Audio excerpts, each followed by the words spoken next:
हाय दोस्तों, जैसा कि आप देख सकते हैं आज हम पढ़ेंगे कक्षा 10 के भौतिक विज्ञान। उस चैप्टर का नाम है प्रकाश, परावर्तन तथा अपवर्तन। पहले हम पढ़ेंगे प्रकाश के बारे में, परावर्तन के बारे में, नेक्स्ट वीडियो में पढ़ेंगे अपवर्तन के बारे में। पहले हम प्रकाश को जानने की कोशिश करते हैं। प्रकाश है क्या? प्रकाश की सहायता से हम वस्तुओं को देख पाते हैं कि कैसे वस्तुएं दिखाई देती हैं।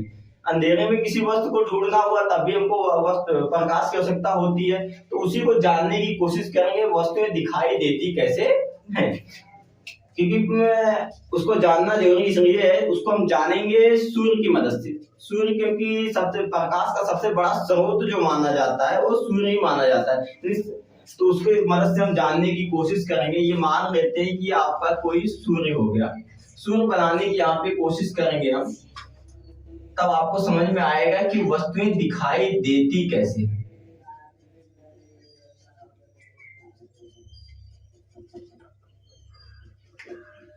आपने देखा ही होगा कि सूर्य से प्रकाश की किरणें हमारे पृथ्वी तक पहुंचती, तो उसकी सहायता से वस्तुएं दिखाई देती कैसे। जैसे माना हमने ये सूर्य, माना कि ये सूर्य है और यहाँ पे हमने एक वस्तु का नाम दे देते, कोई वस्तु दे देते। वस्तु यानी कुछ भी हो सकता है, जो हम वस्तु देखते हैं, जो भी सामान हम ढूंढते हैं घरों में, वो वस्तु का ही काम करेगा।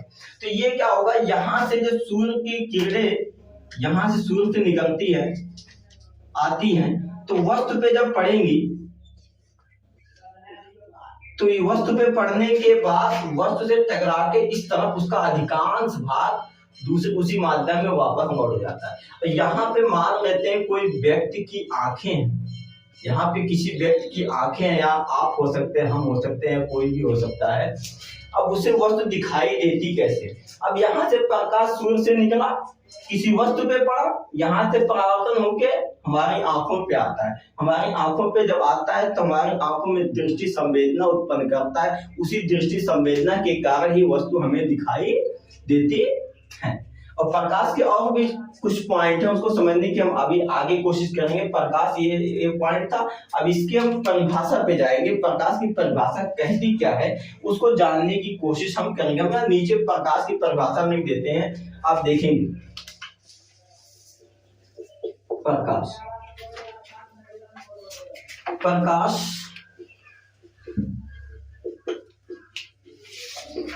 एक प्रकार की ऊर्जा, यानी प्रकाश जो होता है वो एक प्रकार की ऊर्जा जो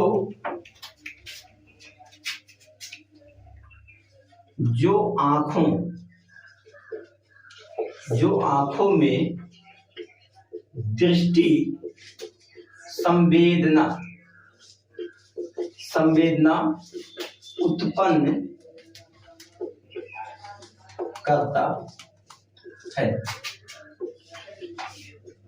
करता है, प्रकाश कहलाता। यानी प्रकाश एक प्रकार की जो होती है वो क्या होती है, एक प्रकार की ऊर्जा होती है जो आंखों में दृष्टि संवेदना उत्पन्न करता है। यानी जो प्रकाश यहाँ से निकल के आती है एक प्रकार की ऊर्जा होती है। जब किसी वस्तु पे पड़ती है, पड़ने के बाद हमारी आंखों में आती है, जब किरणें आती हैं तो क्या करती है, दृष्टि संवेदना उत्पन्न करती हैं। वो क्या कहलाता है, प्रकाश कहलाता है। और ये दृष्टि संवेदना क्या होता है, इसी दृष्टि संवेदना के कारण ही आंखें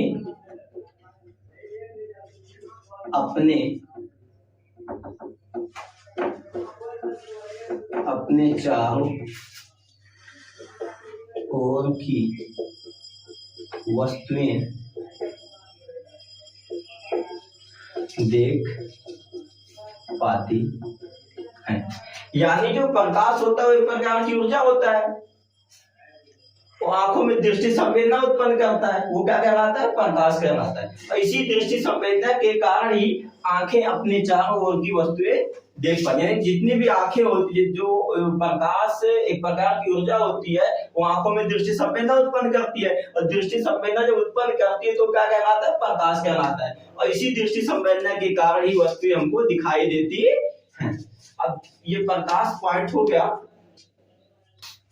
अब प्रकाश के बाद हम देखेंगे प्रकाश के गुणों के बारे में। प्रकाश के गुण क्या कहता है, प्रकाश के कुछ छोटे छोटे पॉइंट होते हैं, उनको जानना बहुत आवश्यक होता है हमारे लिए। तो प्रकाश के गुणों के बारे में इसके बाद हम देखेंगे प्रकाश के गुण। प्रकाश के गुण कहते क्या है?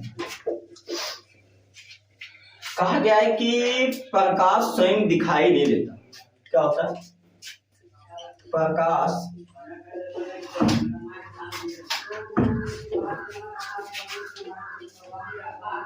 दिखाई नहीं देता। प्रकाश स्वयं दिखाई नहीं देता, किंतु उसकी सहायता से वस्तुएं दिखाई देती हैं। हम प्रकाश को देख नहीं सकते, किंतु उसकी सहायता से हम क्या करते हैं? वस्तुओं को देखते हैं। पहला पॉइंट प्रकाश के गुण का पहला पॉइंट ये जो आपका था, ये क्या कहता है कि प्रकाश स्वयं नहीं दिखाई देता, किंतु इसकी सहायता से वस्तुएं दिखाई देती हैं। अब इसके आगे देखेंगे प्रकाश विद्युत कहता है। इसके दूसरा पॉइंट क्या कहता है कि प्रकाश जो होता है, प्रकाश विद्युत चुंबकीय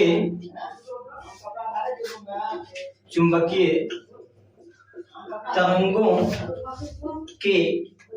रूप में चलता है। प्रकाश जो होता है वो विद्युत चुंबकीय तरंगों के रूप में चलता है। दूसरा पॉइंट आ गया। अब इसके बाद तीसरा पॉइंट क्या कहता है? प्रकाश निर्वात में चल सकता है।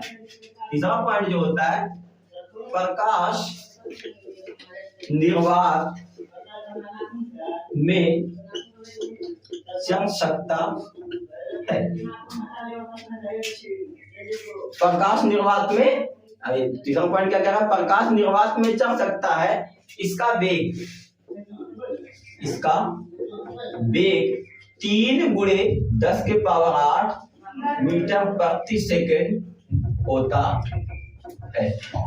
इसका वेग और इसके बाद अगला पॉइंट हम देखेंगे। हमने पहला पॉइंट देखा कि प्रकाश स्वयं दिखाई नहीं देता, किंतु उसकी सहायता से वस्तुएं दिखाई देती हैं। ये पहला पॉइंट आ गया प्रकाश के गुण का। दूसरा पॉइंट क्या कहता है? प्रकाश विद्युत चुंबकीय तरंगों के रूप में चलता है। यानी प्रकाश जो होता है विद्युत चुंबकीय तरंग के रूप में चलता है। विद्युत चुंबकीय तरंग क्या होता है हम नेक्स्ट वीडियो में जानने की कोशिश करें। आगे वीडियो में हम पढ़ेंगे तो देखते रहेंगे ये विद्युत चुंबकीय तरंगे होती क्या है, इसके साथ हम कैसे जानेंगे, इसके बारे में आगे वीडियो में। उसका प्रकाश निर्वात में चल सकता है। इसका वेग जो होता है 3×10⁸ मीटर प्रति सेकंड होता है। प्रकाश का वेग निर्वात में सबसे अधिक होता है, जो 3×10⁸ मीटर प्रति सेकंड है। अब इसके बाद अगला पॉइंट जो आपका निकल के आएगा वो क्या होगा? चमकदार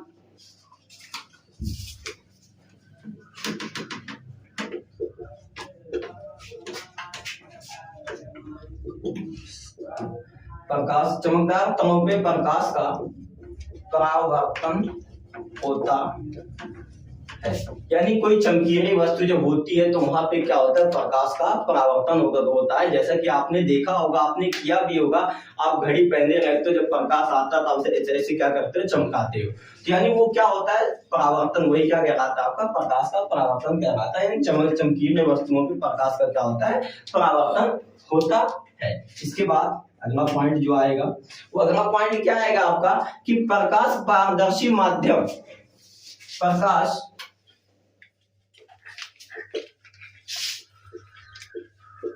पारदर्शी माध्यम जैसे वायु,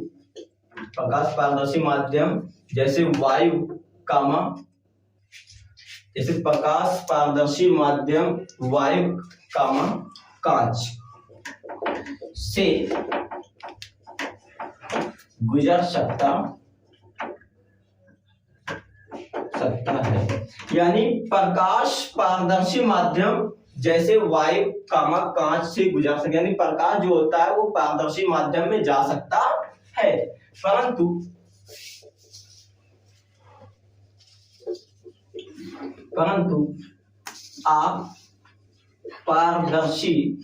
अपारदर्शी माध्यम जैसे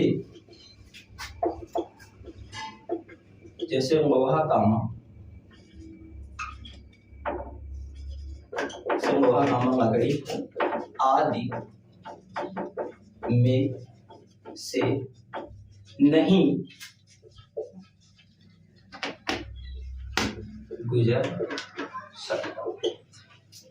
प्रकाश पारदर्शी माध्यम जैसे क्या क्या हो सकता है, वायु हो सकता है, कांच हो सकता है, उसमें से प्रकाश क्या हो सकता है, जा सकता है, परंतु अपारदर्शी माध्यम जैसे लोहा, तांबा, लकड़ी आदि से नहीं गुजर सकता। यानी अपारदर्शी जो माध्यम होते हैं उसमें से क्या होता है, प्रकाश नहीं गुजर सकता। उसके बाद इसके आगे पॉइंट जानने की कोशिश करेंगे कि प्रकाश का तरंगदैर्घ्य, प्रकाश का तरंगदैर्घ्य 3900 एंगस्ट्रॉम से 7800 एंगस्ट्रॉम होता है। यानी प्रकाश का जो तरंगदैर्घ्य होता है वो 3900 एंगस्ट्रॉम से कितना होता है, 7800 एंगस्ट्रॉम तक होता है। प्रकाश के गुण, कुछ गुण को हमने दिखाया है, इसमें 5-6 गुणों को हमने दिखाया है। प्रकाश गुण के बाद फिर से देखते हैं, फिर आगे पढ़ते हैं प्रकाश के परावर्तन के बारे में। प्रकाश स्वयं दिखाई नहीं देता।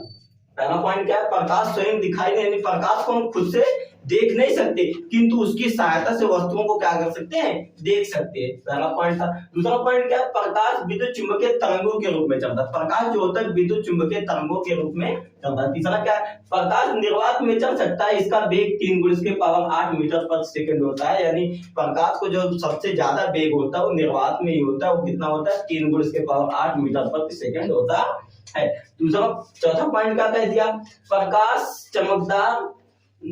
को चमकदार तलों पे क्या होता है, परावर्तन, यानी चमकदार तलों पे प्रकाश का परावर्तन होता है। अगला पॉइंट क्या कहता है, प्रकाश पारदर्शी माध्यम जैसे वायु, कांच से गुजर सकता है। यानी पारदर्शी माध्यम में प्रकाश क्या कर सकता है, गुजर सकता है, परंतु अपारदर्शी माध्यम जैसे लोहा, तांबा, लकड़ी आदि से नहीं गुजर सकता। लास्ट पॉइंट क्या है, प्रकाश का तरंगदैर्घ्य 3900 एंगस्ट्रॉम से 7800 एंगस्ट्रॉम तक होता